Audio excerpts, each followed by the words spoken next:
Empire.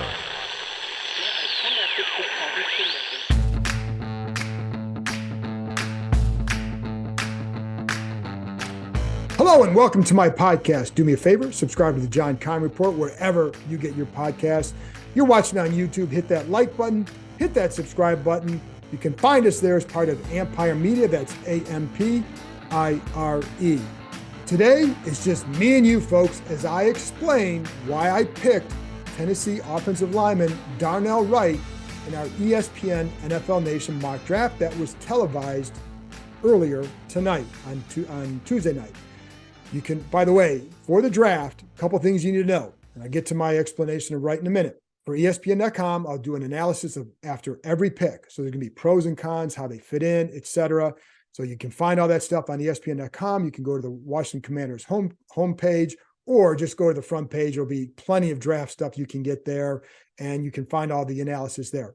For the podcast, I will be doing an analysis after each day. So after the first round, Bram Weinstein, the voice of the Commanders, and I we'll tape a podcast. We'll have it out later that night. I'll do another one Friday after rounds 2 and 3, and after we talk to Ron Rivera and Martin Mayhew, and then another one Saturday. And then the following week and the following week and weeks, we'll be getting into a lot of analysis over the Commanders' picks, talking to college coaches, talking to draft analysts, et cetera, et cetera, et cetera. So stay tuned for all that. A lot more speculation about how they're going to fit in and how they will fit for the season, et cetera. But that's the fun stuff, folks. So why did I pick Darnell Wright? Well, let me start with Andrew Wiley, because I think he plays a big part in all this, and his versatility allows Washington the flexibility to go in a couple of different directions with this pick. They don't have to go get a guy because they like Wiley at right tackle. They have Sadiq Charles and Chris Paul they like at left guard. Andrew Norwell still on the roster, but every time I talk to them, it's Charles and Chris Paul. Doesn't bode well for Andrew Norwell anyway. So they do want someone to fill left guard. They do have those two young guys, but Charles gets hurt a lot. Chris Paul's still raw. You can keep them in backup roles and feel pretty good about your depth. But with Wiley, you don't have to get a tackle. You don't have to get a guard. You can get the guy you like best and then move the pieces accordingly. That's why they like the position flexibility. They did sign Wiley with the intent of playing him at right tackle, knowing they can put Sam Cosmi inside and they can put Wiley to guard as well if they needed to. What this would do is create a situation where you have good guard, what they hope would be really good guard play. I think both Cosmi and Wiley could be certainly starting right tackles, but probably better at guard for this team, and that makes them better for Sam Howell. And I say that because they would kind of be trying to mimic the New Orleans system when they had quarterback Drew Brees, a shorter quarterback, but they had good guards, so they're able to keep the defensive line from always pushing them back. I mean, even like last year, there are too many times where those guards are getting pushed back. So even if they don't give up a sack, they're giving up pressure. They're not enabling the quarterbacks to create and see good passing lanes. That's what New Orleans did for Brees. Brees is about the same size as Sam Howell. That's what they need to do for Sam Howell. So start with that flexibility. Now, why Darnell Wright? Well, first of all, in this draft, the top three other linemen were taken. It depends on whether you think Skoronski's a guard or a tackle, and it just depends who you talk to. Paris Johnson from Ohio State, gone. Broderick Jones, gone. So I went with the fourth best tackle, but I think it's definitely a tackle that they like. And so I think that, so he makes sense for them. They like his size, they like his versatility, they like his strength. And you should like all that stuff. He was better as a right tackle for Tennessee. And that's where I think he would fit best. He could play guard. I wouldn't put him at left tackle, but I think at right tackle, then you can take Wiley and put him to guard, Wiley Cosmi, and then you got the young guy out at the right side in Darnell Wright. Good footwork in pass protection, and I really liked his strength there. He did an excellent job against Will Anderson from Alabama, B.J. Ojulari from LSU. Two guys, certainly Anderson, a top 10 pick. Ojulari is a guy that will go, certainly in the top 2 rounds, maybe early in the second round, wherever. In other words, a legitimate professional, a legitimate pro. And Darnell Wright did well against both those guys. And he did well in part because of that strength and his good footwork. there were times definitely against Anderson, for example, where he was able to stun him with his punches. And I think that's something that it gives him the ability then, you'd see that like Trent Williams could do that when Trent was first starting off. He wasn't great with his techniques, but he could stun a guy, and it allowed him to then catch up with his feet. So I think it buys you that time and that advantage.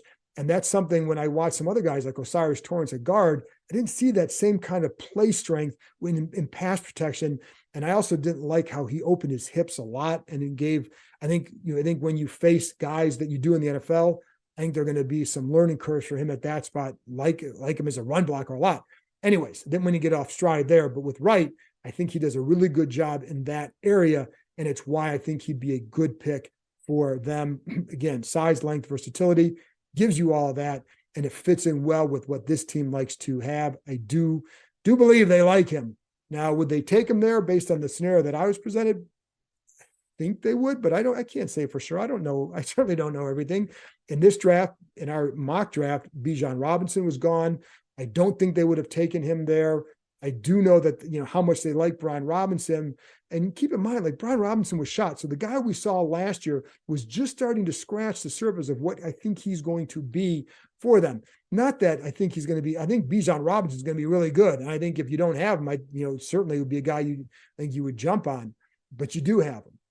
And I think then it comes down to value. And so even if you have that guy rated a little bit higher than what some other guys you might take there, the positional value then comes into play. And then what else can you get later in the draft? So if you need a tackle, and if those other guys are gone, you kind of want to get this guy. Now they do, I think they do like Matthew Bergeron from Syracuse. You could get him a little bit later. And, but do you want to wait? I think that's where it gets a little bit. Anton Harrison, another guy that you could get a little bit later if you traded back. So, but in this scenario, that's why I went there. Now, the other guys that were there, I'm going to tell you, Dalton Kincaid was gone. I would not have taken him there because I think there's value at tight end after that first round. I do think he'd be intriguing because he certainly could be a very good weapon for you. But I do think there's some good weapons beyond the first round that you can get there if you really wanted to address that spot. Some other guys that were there, Will Levis was there. I don't think they do that. Joey Porter Jr. was there. I don't think they do that either because I don't think he's viewed as a scheme fit for what they do in their zone match. Really good press man corner, but there are questions about how he would handle zone and the zone match system. It certainly is very different. And I think those of you who think they got burned by William Jackson III, I think you're right. Doesn't mean that you don't apply that. You have to apply it to each individual. But I think they want to make sure that a guy can do it versus hoping that they can teach the guy to do it. And I think that's, so I think I don't think that's the only reason they wouldn't take him, but I think that's a big consideration for that. And I think, you can, like Deonte Banks was there, still would take the tackle because I think you can get good corners in the second round when you're at this spot. I think there's when you're at the spot with the corners, I think you can get similar guys maybe a little bit later, or guys that you like a little bit later. Emmanuel Forbes, I really like him. I think he's a smart corner. I know Fred Smoot loves him. I had Fred Smoot on a couple weeks ago to talk about the defensive back. So if you didn't hear that, go listen to it and why he and I both like Forbes. He made plays, but what I liked about is why he made plays. He made plays because he's around the ball a lot. He made plays because there were some bad throws, but he also made plays because I think he's a smart corner. And the way he played the routes, I think it comes from film study and smarts. I think he's got that. So that's a guy, but I don't think at 16 that'd be the guy. I'll be honest, man, the guy that I really, really like at corner, and I think the guy that they would fit them to a massive T is Devin Witherspoon from Illinois. I don't think there's any way that he gets down to 16. Now, is he a guy that you'd move up for? I think he's a guy that they would consider. Like, I think there's a gap in there. I'm just going to guess here that there's a gap to me between him and then some of the other corners in the first round, especially. So would you move up for him? I don't know. I think that'd be an awfully aggressive play to do that. So, and how high would you be willing to go up to get a corner when you know you can get a corner in this draft beyond at your pick and then beyond? And even if you move back, you could still get a guy there. So, but I think he's a guy they'd be awfully excited to get. So if he's sitting there at 16, I think you're going to see some speed records with guys delivering the card to the podium. And, we'll see. But that's a corner that I really like, because I think he fits a lot of what they want in both in being physical, how he plays the run. I think he sets a tone. I love his story. 0-star recruit out of high school, goes to Illinois, 1 Power 5 offer, makes himself into a really good player. But again, he has to be there. So, and man. Did you know the largest ropes course and zipline park in the country is right here in the DMV?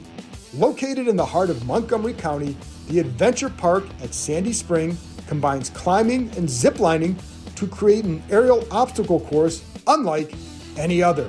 With challenges anywhere from 10 to 75 feet in the air, there is something for all skill levels. Looking for some family time or the perfect date night before football season starts? You can even climb and zip line under the stars. Would you rather keep your feet on the ground? Give axe throwing a try. With their projector systems, you can throw at traditional targets, play tic-tac-toe, Connect Four, or even hunt zombies. Listeners of this show can get $5 off any ticket by entering the code KEIM23DC at checkout. That's KEIM, KEIM 23DC. So there you have it, folks. Climbing, ziplining, axes, food, and bonfires right in your backyard. The weather is warming up, so it's the perfect time to head outside and join the adventure at www.theadventurepark.com. That's www.theadventurepark.com and enter promo code KEIM23DC. I think another guy that would, to me, be intriguing is Paris Johnson. He wasn't there in our draft. What if he's there in the real draft? He's a very good athlete, really good footwork. I think he needs to work a little bit more on his hand placement. When he get in trouble, it's usually with those hands. I think that's something you can work on with him, but he also has that positional versatility. You could draft him and put him at right tackle and you can put Wiley in at left guard and then maybe move Paris Johnson over to left tackle next year if you part ways with Charles Leno. So I think but he is a really good athlete, and I think he'd be really good in that zone blocking system for them and getting out in space and doing some damage. I think he'd be a good guy for them. I don't know that he would be there. And again, are there any of these guys that you would move up for? And would this team move up for? They haven't been that aggressive in the past. So would they do that? It would be a bold move, but you're also going into a year where you really need to get somebody who can help you right now and play at a high level. So I think ideally for them, you add picks in rounds 2 and 3. Because there's a lot of strength in this draft and for areas that they would like to go to address. And I think here's the other thing. So let's look at some of the other positions where I think they could go. We talked about corner, we talked about offensive line. And I think safety is definitely a position they want. They want to get some help at Buffalo nickel for Cam Curl. They would like to re-sign him. What if they don't? Then you want that replacement. You can get that replacement too next year. I think a big factor here is trying to protect Cam Curl, maximize his value. We know what he means to them when he's on the field. He means everything to them. Keep him on the field. One way to do that is to get another guy who can play that Buffalo nickel. So that will be a priority. I think that's a priority in this draft. Where that means they take him, I don't know, because I had heard earlier a few weeks ago that I think that they feel like there's some guys later in the draft, that while it may not be as deep a draft as some others have seen in recent years, one area that the feeling is that it is deep is in the safeties who could play that hybrid safety linebacker role. And again, limit some of that wear and tear on Cam Curl. Keep him on the field. So that's a guy that could Brian Branch do that? I think I've talked to some who say, yeah, and the other time, maybe he's just more of a free safety, really good player, smart. And I think I don't know that I'm not sold that he would be that guy for that role. Maybe they are. I know, I do think they like him. To what degree? I don't know. They're not, again, they don't tell you everything, folks. As much as I'd like to believe they do, they don't, and they shouldn't. So there you go. But I do know that Buffalo nickel is a spot that they absolutely want to fill. Linebacker, another spot they want to fill. We know that they've been on that quest for a couple of years. I do think they would have, the year they took Jamin Davis, there was another linebacker they liked that I think they would have taken in the 3rd round had he stayed there. But, I think the guy they'd like that year, so my point is they would have taken another guy even when they took Jamin Davis. So they know that they still need another guy, even though they signed Cody Barton. They did lose Cole Holcomb. They want to add another guy there. Some of those linebackers, second round, one guy that I like is Jack Campbell from Iowa. Very productive, just a solid guy. It's a starter. I think he fits their kind of their mentality, their mold. And then you got then I think the other part with the linebacker for them is, do they feel like there's some guys who are considered a 3-4 linebacker, so more of an edge rusher, but could they play linebacker in their system, an off the ball linebacker? Could a guy like a Will McDonald, a BJ Ojolari, who rush with their hands in dirt, could they be an off the ball linebacker on other downs as well? That's something they would have to determine. I think the Henley guy from Washington State's an interesting guy if you go a little bit later, at maybe in the 3rd, 4th round. So, but I do think that's a spot they would like to fill and get some more help there for Jamin Davis and Barton, and just add depth there. They need more bodies there who can play, not just bodies, but guys who can play, who can threaten to be a starter and add to the competition at that position. So there's none of those, going to be Jamin Davis, obviously, but Barton, he's coming off, he did all right. Is he a ascending player or is he just a guy? We'll find out. Add more bodies there. That's a definite. I think they'd like to get another running back. Quarterback would be interesting. Hendon Hooker is a guy that they clearly have liked. They brought him in for a visit. There's definite interest there. You're not taking him at 16. If the sweet spot to me, if he falls to you and you have you still have your pick in the 3rd round, that'd be beautiful to get him there. I think I don't know that you can. I don't buy that he's a lock 1st round pick at all, because that ACL, I don't think he's going to play this year. So just getting him for that 5th year, you're getting a guy who probably won't play. So is it really worth to get that 5th year option? If you're going to do that, why not just wait till next year and get a quarterback that you like? I think the difference is that people would feel like you're getting a higher level quarterback than you would. And that's why you try to do it. Maybe you get another pick in the 2nd round where you can feel like you can play a little bit with that pick and get him there. They do like Sam Howell. We told you all that. But I think with if you go for Hendon Hooker, you're kind of subscribing to the Ron Wolf philosophy, is you can never address that position enough. And if Howell hits, great. You could have a really good quarterback situation. If Howell doesn't hit, you got a guy. If they both hit, then you could trade one of them. And now you're even in an even better spot. So it just gives you options, and it is such an important position that I think you have to keep attacking it until you have that guy. And even when you do, again, you can still draft guys. They don't have to be 1st round picks all the time, like Aaron Rodgers was when they had Brett Favre, but you can still get a guy 3rd, 4th, 5th round that maybe you can develop. Look at what the Niners did. They traded for Trey Lance. They had Garoppolo. They had Brock Purdy. Turned out to be a really good quarterback in their system. So that's why you always keep attacking that position. But that's the guy that I think I'd be interested in. I think there's questions about him because in the offense he played, it was more of a half field read. I've heard really good things about him in the interviews and on the board. I think that's important. And that's why I think teams may draft him higher than what they would another guy in his same position, because he was impressive on the board. So I think they would like to get a defensive end at some point in this draft. And I don't blame them. And it's not just because they might want to replace those guys, but you do want to get another guy in that rotation. And I think you could, because you have to face the reality. Can you keep both Montez Sweat and Chase Young? I think that's a big question. So I do think they could look to add a defensive end at some point in this draft. There's some good guys. I think there's some players that they would like beyond that 1st round. Myles Murphy would be a 1st round guy. Who else? But he would be a 1st round guy.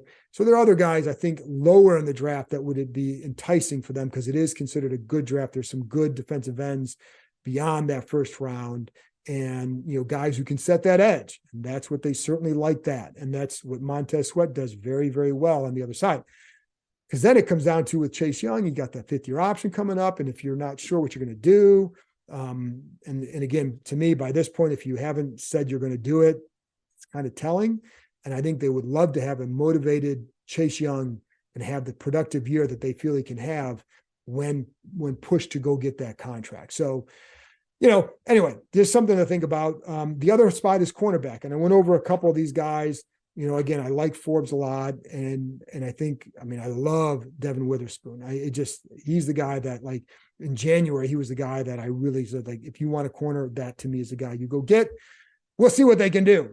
But if you don't get a guy in the first round there, then I think there's good depth at that position in this draft. And there's, you have one thing that I had an agent that I dealt with over the years who does his own little projections based on his intel, right? And based on talking to teams and how he sees things going.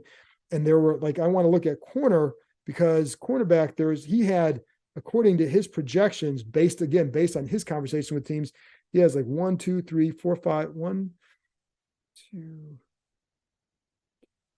6 cornerbacks in the second round that he feels could go there. DJ Turner from Michigan is one of them. I'd keep an eye on him because he can play in the slot as well. I think that would entice Washington quick, fast. And so I think that's a guy. I think Cam Smith, who on this chart was projected as like a high third, maybe late second round pick, would be a guy from South Carolina. And, Keely Ringo from Georgia, another guy that was in that second round range. So I think, there's some interesting guys there in that second round that you could target if you're Washington and you wanted to go get a corner and you don't get one in the first round. That's a spot that you can look to address over there. So there you go, folks. And again, tight ends. I think Luke Musgrave is a guy, if you don't get one in the first round, he's a guy that you could look at. There's a tight end from ODU. That's another guy you could look at, because I think, I could see them wanting to go in that direction at some point, because while you have guys that I think you like, are you done there? Sam Laporta from Iowa, another guy that you could look at if, depending on how he checks out. And I think, there's a few guys there if you feel you need to go there. And I think what they feel is that you don't have to do that. But if you can upgrade any spot, you got to upgrade any spot, because you were 8-1. You haven't had a winning season since 2016. You got to do something. You got a new ownership coming in. You got to win. So you do what it takes to get those guys who can help you win, and guys worth developing, but guys that you feel can be productive for you this year as well. So there you go. That's my draft stuff for you. Again, I'll be back after the first round is done on Thursday night with Bram Weinstein, the voice of the Commanders. We'll record a podcast talking about whoever their first round pick is, and then whoever, with whatever they do on Friday, I'll come back and talk with you about that. Just give you whatever intel I've gathered on those players. And then after we talk to Ron Rivera and Mark Mayhew, I'll put that out, and I'll put another one out on Saturday to kind of wrap up that day as well, because I think there'll be some interesting players that they take there, and some interesting spots that they take there. And we'll wrap up the draft. And then I'm going to have some analysts come on over the next weeks to talk about what Washington has done, and some picks in particular, and the overall drafts, and then bring on college coaches, all that good stuff. So stay tuned for all that beyond the draft. But again, Thursday night, I'll be back with Bram Weinstein, the voice of the Commanders, talking about the first round picks. So see you next time.